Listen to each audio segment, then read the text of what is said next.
Hey everyone, Madeline Dale here, and today I am going to be reading to you from my book, Black Flames. It's just a quick little sample, the first chapter.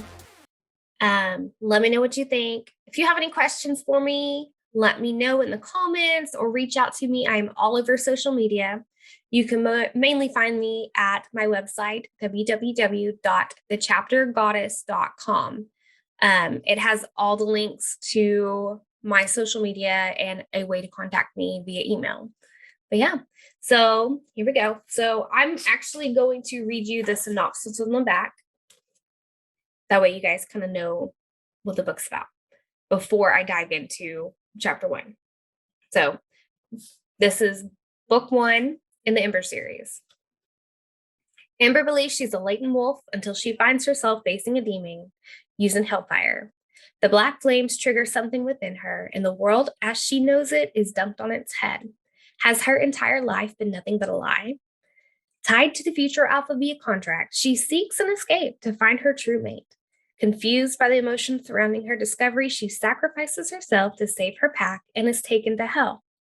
With a false engagement and memories erased, she finds herself part of a larger plan. Can she fulfill her role and manage to return home without her secret being discovered? Let's find out. Okay.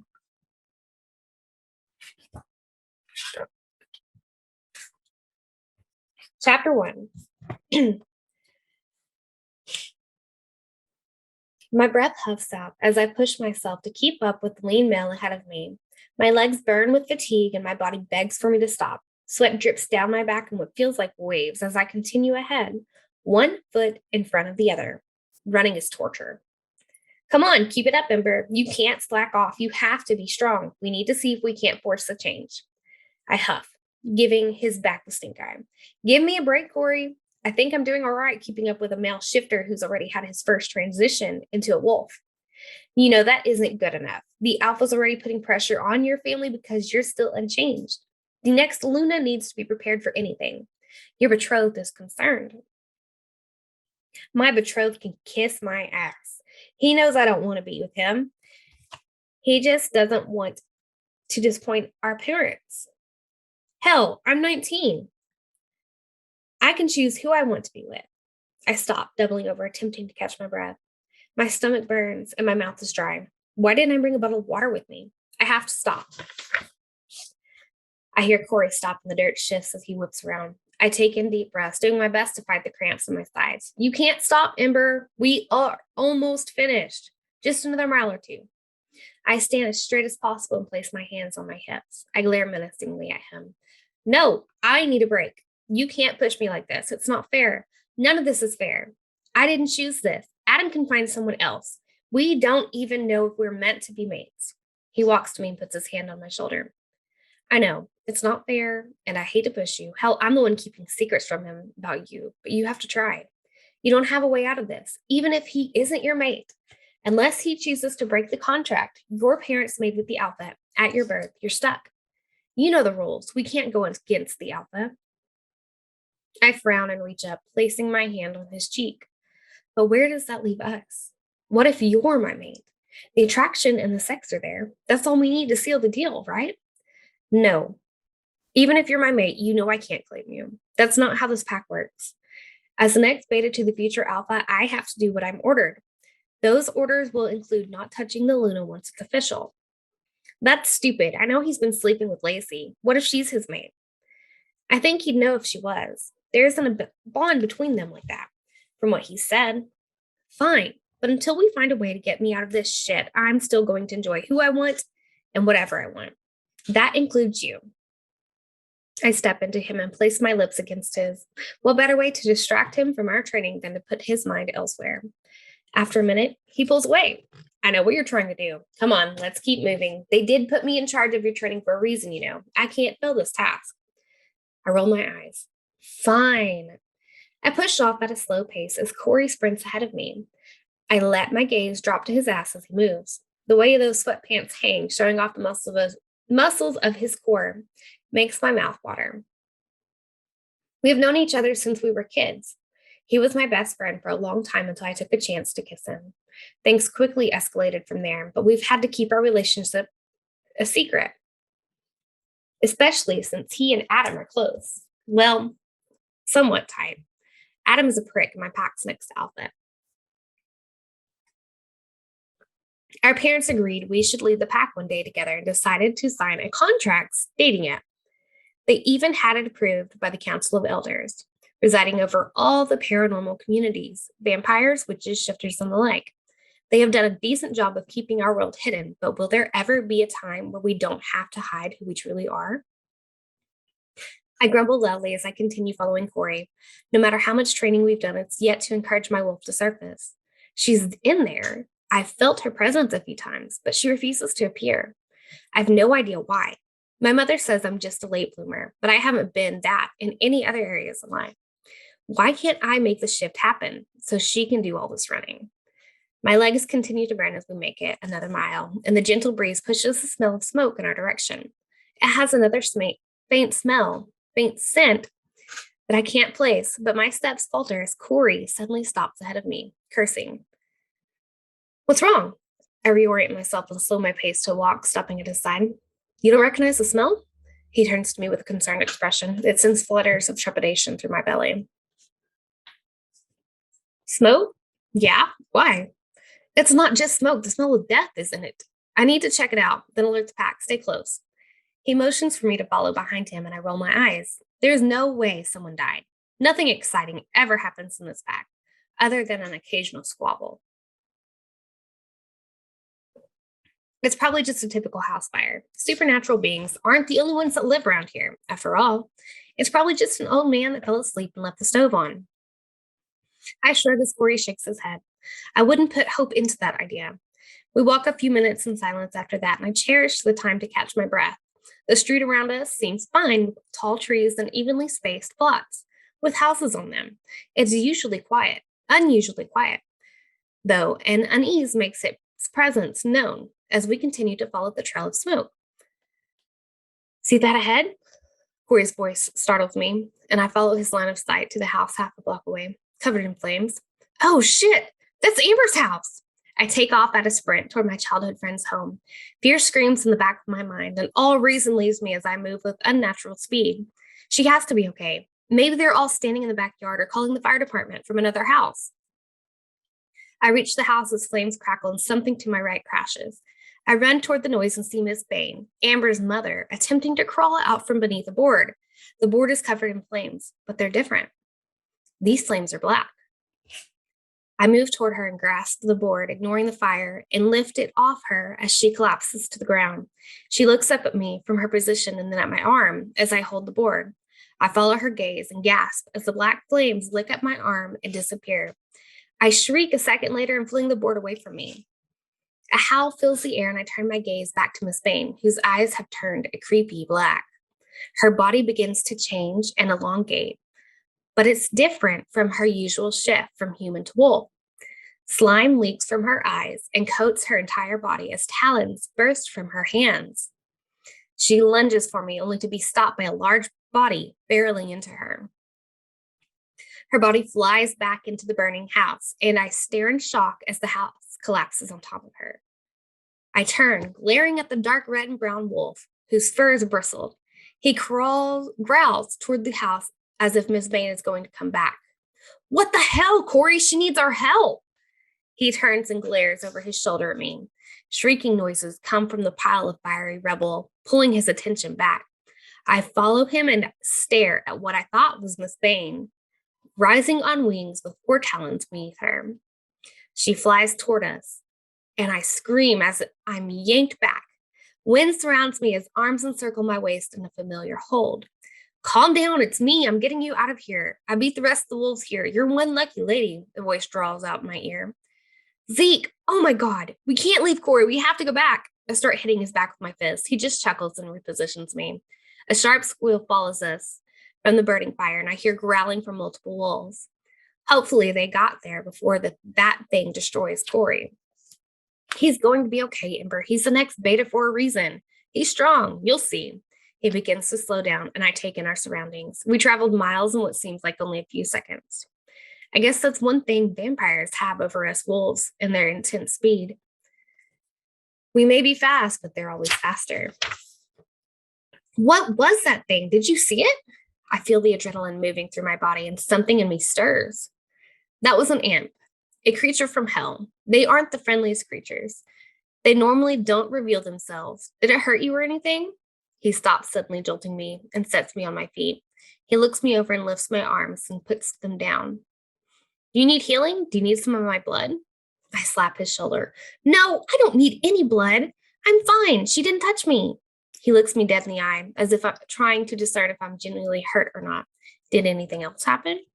I go to speak when I hear a door open from somewhere close. I turn and realize we're standing in the front of my parents' house. It's not too far from the pack house where the Alpha and his family reside, as well as several enforcers in the Beta's family.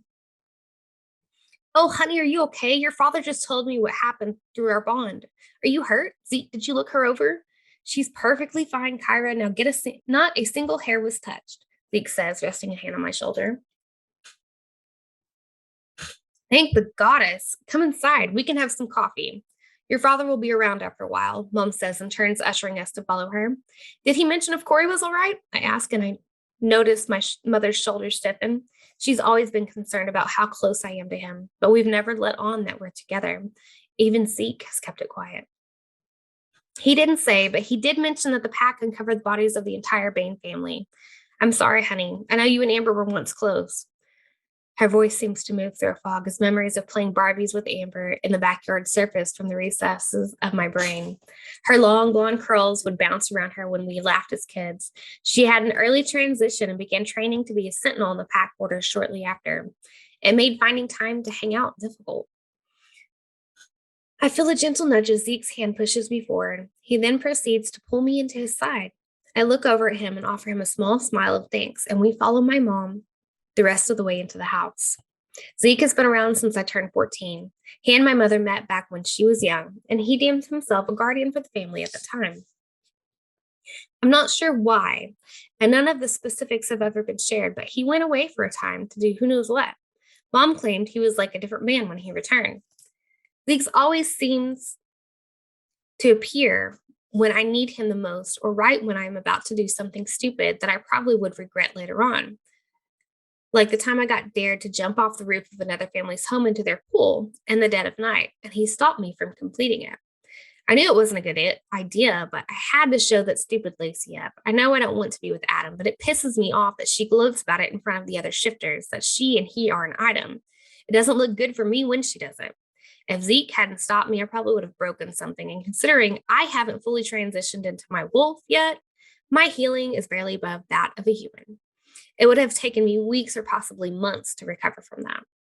He also kissed me that night and told me that he would always be here waiting, no matter how things end up. I wasn't sure how to take that at the time, but things haven't been awkward, and he hasn't kissed me since. I don't know if he still feels that way or what, but it doesn't matter because I'm with Corey and tied to Adam. I'm brought out of my thoughts when I feel something cold hit the back of my legs. I blink and look down to find the couch behind me and plop down on it. I look up and see Zeke's concerned expression, but he remains silent as my mom busies herself in the kitchen. I watch his eyes, which are the most gorgeous brown I've ever seen. They are like molten chocolate and one of those chocolate desserts that ooze chocolate out when you cut into it with a fork. His curly black hair hangs loosely around his face and his dark skin seems to glisten with power. Wait, when have I ever been able to see his power? My eyes widen and I look him up and down as if taking him in for the first time. There is definitely a sheen of magic that seems to hover over his skin, and a colorful aura surrounds him. It varies in colors, and his brows droop low as he frowns. What? His voice seems to calm me, and I meet his gaze. My cheeks heat, and I know I'm blushing. His brows shoot up. What in the world? Why are you blushing? I can see your magic. I've never been able to see it before. Why can't I now? Are you doing something to make it visible? My breath rushes out with my words as I word vomit. What is going on with me? Are you sure nothing else happened back there at that fire? I'm not doing anything different from what I usually do around you, he quietly whispers and glances in the direction of the kitchen. My mom is still shuffling around in there. I thought she was just getting coffee, but now it sounds like she's making food. I don't feel like eating, so maybe that means we have company coming. Great. Well, yeah, something weird happened. Miss Bain, the imp thing was under a board that was lit up with black flames and regular flames. I picked it up to let her out, and the flames ran up my arm and disappeared. I didn't have burns or anything, but I threw it away from me. The thing's eyes changed from those Miss Bain to black, and then Corey appeared. It all happened so fast. Wait, did you absorb the flames? Zeke's expression is serious, which causes me to squirm. I look down at my right arm and stare at it as if the answer would appear on it. Nothing happens, of course, so I meet Zeke's gaze again. As I say, I guess I did. He stands quickly as he curses and begins pacing the room. My mother, I guess having heard his cussing fit, comes running and stares at us both for a second. Something happened? She asked, looking between Zeke and me. She touched hellfire, Kyra. She absorbed it, Zeke says, coming to a stop and staring at my mother, whose face has paled. What is hellfire? Is it bad? I ask in confusion, staring at the two of them. You want to tell her what hellfire is, Kyra? What the hell did you never tell me what she... Why the hell did you never tell me what she was? I knew there was a reason I was drawn to her. Zeke's voice grows, and I sit shocked at the edge of the sofa, having never heard him raise his voice at me or Mom. I couldn't tell you, Zeke. Her father knows, but no one else, my mother retorts and runs a hand through her hair. It's her usual sign of stress. What's going on? Is there something you're keeping from me? I ask my mom, who stares at me for a whole 2 seconds before she begins to pace. A bell chimes from the kitchen, and the scent of coffee and cookies fills the air. Is the alpha coming back with Dad? I ask, praying she says no. Yes, your father, the alpha, and Adam will be here soon. After they leave, we will continue this discussion. Not until then. Zeke, you can go. My mother attempts to dismiss him. Like hell I will. You might as well consider me a permanent fixture at this point. I'm not leaving her side. He moves away from my mother and returns to the couch next to me. Fine, but not a word of anything until after the alpha leaves. Not a word. My mother storms out of the kitchen, and I watch her retreating figure until it disappears through another door. What just happened? I ask, turning and pinning Zeke with a glare. You, my darling, are so much more than just a wolf. You will know soon enough. I hear that awful betrothed of yours approaching with his father. We'll continue this conversation later, Zeke says, patting my shoulder before pulling me into him. He places a gentle kiss on my head as he whispers, I'll keep you safe. Remember that always. I roll my eyes at his overdramatic words and rest my head on his shoulder. A knock on the front door startles me before I hear my father push it open. His footsteps seem to echo, but as he enters the room, I notice that he moves as he always has. It'll all be fine, Zeke whispers, for only my ears to hear, as I watch the alpha and Adam file in behind my dad. Well, guys, that is chapter 1. I hope it sparked your interest. I would love for you to check it out. This book is published widely. So not only is it on Amazon, it's on Barnes & Noble, Smashwords, Apple, Kobo, Google. Yeah, check it out. All the links to those locations, if you want to just go pick out your favorite bookstore, are listed on my website, thechaptergoddess.com. Thanks for listening. I hope you have a great day.